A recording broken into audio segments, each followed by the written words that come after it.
Hey guys, it is Monday. How are my Swishers doing today? Y'all doing all right? Y'all doing okay? Okay, because I know we've had some exciting games over the weekend. We've had some upsets. We've had some overtimes. We've even had some high career points. And so I'm kind of excited to discuss what's been going on this weekend. And more so importantly, this weekend was also dedicated to Kobe Bryant. It was his birthday over the weekend, and today is August 24th. So if you kind of look at the date, it says 8/24. So we're kind of celebrating Kobe Bryant Day today. Hence why I am wearing a purple and gold jersey today. I really don't have a Lakers jersey, so this is the closest thing that I could come up with. And I do have a pair of the LeBrons that he designed, kind of in dedication to Kobe Bryant, and making him Lakers colors. You know, one shoe is purple, one shoe is yellow. So I kind of supported those around today, and it's kind of a sad moment. It was kind of a sad moment over the weekend a little bit to have that dedication to Kobe Bryant, because he has done a lot within the WNBA after, even while he was playing, and after he was playing, he was a huge advocate, and he was a huge male support for the WNBA, trying to get them noticed, trying to show that these women have just as much game as the men in the NBA, and trying to pursue that equal pay opportunity for these women, and show off their talent, and while also coaching and mentoring his daughter Gigi, and her teammates, and kind of bringing them together, showing them the importance of the WNBA, to always follow their dreams. He would be at every game for a lot of these college girls, college teams, especially UConn. There's a lot of memory there. And so it was kind of a touching moment over the weekend. I don't know if you noticed, Diana Taurasi wore the number 8 on her jersey. So I thought that was pretty cool. So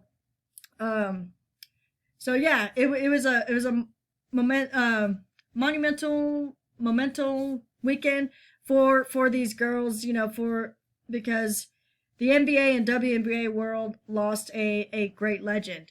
So anyways, just thought I'd share that with you guys, that there was dedication for Kobe Bryant over the weekend. Some girls even wrote Kobe Mamba Forever on their shoes, number 8, number 24, number 2 for Gigi. So it was a pretty exciting weekend to see that, and to dedicate it and remember Kobe and his legacy in the WNBA. Anyways, moving on. Okay, so we had couple surprises over the weekend, and I'll start by talking about the game between the Seattle Storm and the Las Vegas Aces. If you were watching, it was a very close game in the beginning.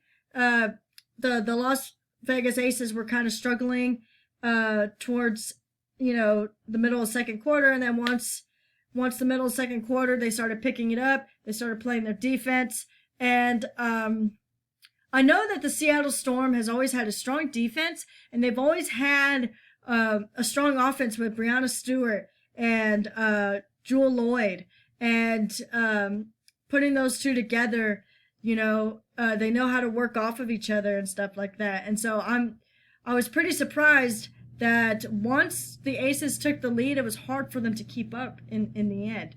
So it was a pretty cool game to watch. Seattle Storm started coming back towards the fourth quarter, but it just wasn't enough towards the end to catch that win. So the number 1 team was taken down by the Las Vegas Aces, which is the number 2 team. So seeing that game was actually pretty fun to watch. You had the number 1 team, you had the number 2 team going head to head against each other, and it's not a surprise that game was close and they were both fighting. But I think the Seattle Storm strategically had a hard time staying on A'ja Wilson, because if they've seen video footage before, or if they've seen her play, they know that her danger zone is the inside paint. And so you got to do everything you can to make sure she's not in there, either for rebounds or for making the shot. Okay, so if you could put a stop on those two things for her to where she can't get the rebound or she can't get that inside shot, then you have a chance of winning the game against the Las Vegas Aces. But then you also have Kayla McBride, who shoots outside shots, and it sinks in so beautiful. So putting a stop to that is going to be key as well. So moving on, Candace Parker, okay, had an overtime game, okay, the Los Angeles Sparks against the Atlanta Dream. It was kind of surprising to me that the Atlanta Dream kind of stepped it up. They were hot that night, and I don't know what was in their water or Gatorade or what, but they were playing absolutely amazing that night. And to go into overtime, that shows that the Atlanta Dream wasn't going to go down without a fight. So, but in the end, it was the Los Angeles Sparks. You had Chelsea Gray with 20 points. And then you had Candace Parker, who tied it in the end, bringing it into overtime. But like I said, it was the Los Angeles Sparks that ended up taking the win for that night. Okay. So in other news, let's go ahead and check out our player of the week. Okay, it's no surprise that once again we have Vandersloot as our player of the week. Okay, you know her averages, you know what she's all about. Okay, she averages about 19 points a game. Okay, about 11 assists a game, and then about 1 or 2 steals a game at least. But if you know Courtney Vandersloot, and you know what amazing performance when she made the 15 points, 15 assists, 5 steals. I mean, that game was amazing. So it's no doubt that Courtney Vandersloot once again has player of the week. Okay. And then you have Candace Parker. Okay. It's no surprise to me here either that she is the player of the week. Okay. Congratulations to her. Okay. This is for her Western Conference player of the week. She averages about 18 points a game, 11 rebounds per game, and about 5 assists per game. Now, one thing you should know about Candace Parker, she is a veteran. She's been around for a while. And it seems to me she's very, very quick and aggressive, but she's also got that leadership role where she's lifting these young players up, because it's almost like she's trying to raise them to be better, to become to fill in that spot for when it's her time to retire. And so I think she's building that motherly role of the team, I guess you could say. And so I'm very excited to see what she's doing. I'm very happy that she has player of the week, because she's been working extra hard, and she is extremely amazing. She's a GOAT too. So I don't know if you should qualify her as a GOAT, but I'm gonna say she's a GOAT. She's been around for a very long time. She knows the game. She knows the ins and outs. She knows how to control the ball. She knows when to release it. She knows when to pass it, and she knows when the right time is to drive it in. Okay, and she's not afraid to draw the foul on you either. Okay, if she's gonna go in, she's gonna go in. So that's just how Candace Parker is, and she will fight for every play. She's not going to go down without a fight. Okay? She will man up on you, and she will challenge you. Okay? So that's what I like about Candace Parker. Okay?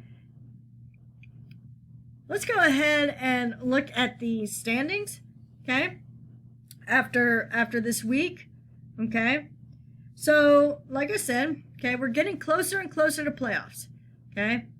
We still have the Seattle Storm as our number 1 team, okay? And Las Vegas Aces as number 2, okay? It's not going to surprise me if these two end up going down into the championship, okay? And then you have Los Angeles Sparks, number 3 right now. They have been doing an absolutely amazing job. I think right now they have about 7 or 8 wins in a row. And that's awesome. That's amazing. Okay. Then you have the Chicago Sky. Okay. Like I said, you have Quigley, you have Vandersloot, You have Diamond to Shields, okay? And, you know, to me, that whole team right there is a power threat right there, especially on the outside. You don't want to leave anybody open on the outside, especially Quigley and Vandersloot. You leave Vandersloot wide open, she's going to take it, okay? There ain't no stopping Vandersloot, okay? Minnesota Lynx, number 5. Phoenix Mercury is number 6, okay? And then you have the Connecticut Sun, number 7. So they clinched a playoff spot, or they're going to. Okay, it seems like they've been working their way up. If you remember at the beginning of the season, they were down at the bottom. So now they're back up in the top, kind of in the middle, okay? So that's why I said you can't leave these underdog teams out, okay? You can't just sit there and say, you know what? They keep losing. They're never going to make it. No, that's not how it works. These teams fight to the very end to get that playoff spot. So it's no surprise to me that they were from here all the way up, because you have DeWanna Bonner, and she is an amazing player, okay? And then you have like Jasmine Thomas, and she's working amazing, okay? Getting in the paint, shooting those outsides, okay? DeWanna Bonner trying to force a turnover, okay? Then Indiana Fever, okay? Indiana Fever and the Dallas Wings, that could change because they're right there neck and neck, okay? So if the Dallas Wings get a few more wins, I say maybe about 3 more wins, they're going to move up, and they're going to eventually clinch a playoff spot. Agumbawali, man, she's that female Black Mamba, man. She comes sneaking out of nowhere, okay? And then you have the Washington Mystics, and then you have the Atlanta Dream and the New York Liberty. Like I said, these 2 teams, the Atlanta Dream and the New York Liberty, if they didn't have their best rookies out, okay, Sabrina Nescu's out for the Liberty, then you have Kennedy Carter out for the Atlanta Dream. You know, I think these 2 teams would be at the very top if they didn't have those unfortunate events. And so it's not like these teams are, I guess you could say, suck. They don't suck. It's just that they need to learn to develop that chemistry. Where is that chemistry? So it's just a matter of time for these teams to figure out what they need to do, especially if their best players are out. Okay, so they're young teams. They're working on it, and they'll get where they need to be. Okay. All right, ladies and gentlemen, that's all I have for y'all today. That is the WNBA Daily Swish for Monday, August 24th. Okay, so stay tuned for more. If you have any suggestions, things that I should talk about, things that I should touch up on, let me know in the comments below. Okay, let me know what else you want to hear. Maybe I can do just a one-on-one player session and give you more about just a certain player, maybe just certain teams. Okay, and then if you like what you see, make sure you join my WNBA Daily Swish Facebook group. Okay, I keep you up to date with scores right after games are over. I keep you up to date with what channels the games are going to be on, the schedule lineup, keep you up to date with what's going on with certain teams, okay? If you have any friends that like the WNBA, share, okay? Get this out there, okay? Let them know that, like, hey, there's somebody out there who likes discussing the WNBA, okay? So if you like the WNBA or you have friends that like the WNBA, join my WNBA Daily Swish Facebook group. Subscribe to my channel. Let me know what you think. And also, give me some suggestions if you feel like there's some other things that I should touch up on. Okay? So that's it for today. That's your WNBA Daily Swish in a wrap. Okay? Because if it ain't hot, it ain't a swish.